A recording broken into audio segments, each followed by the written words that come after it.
So ito po at nag-ayos po ako ng ating mga lucky plant dito sa ating munting garden. Hello everyone, ito po si Charching ng Succulent Davao and welcome sa ating YouTube channel.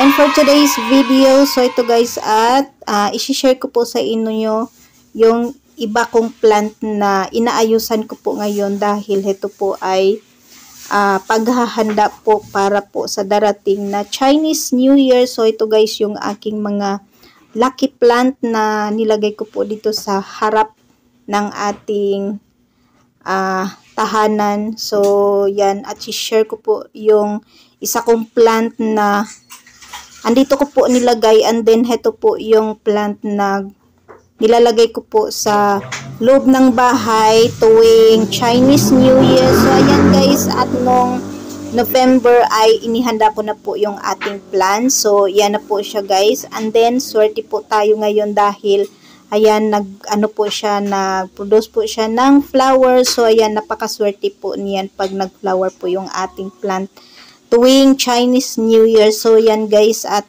heto kasi yung ating plant ay isa po sa mga lucky plant na nagbibigay po ng luck, lalo na po sa tahanan, sa loob ng tahanan. So yan, at napakaswerte natin ngayon at binigyan po tayo ng flower ng ating lucky plant na Forever Rich. So meron po tayong dalawang variety ng ating lucky plant na Forever Rich. Ito yung ating green na Forever Rich, and then yung isa ay yung variegated na Forever Rich. Then meron din po flower yung ating green. Ayan siya guys, napakaganda nito kasi ayan, sobrang kitang-kita po yung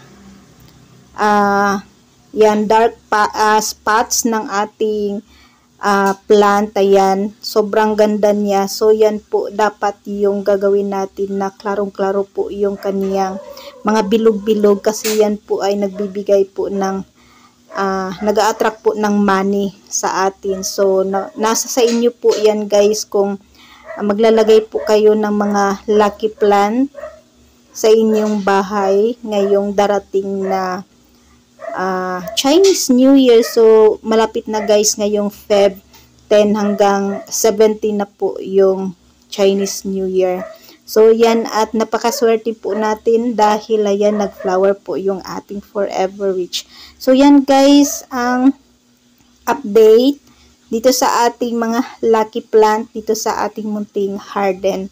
And that's for today guys. Maraming salamat po sa inyong panunood dito sa ating YouTube channel. Thanks for watching.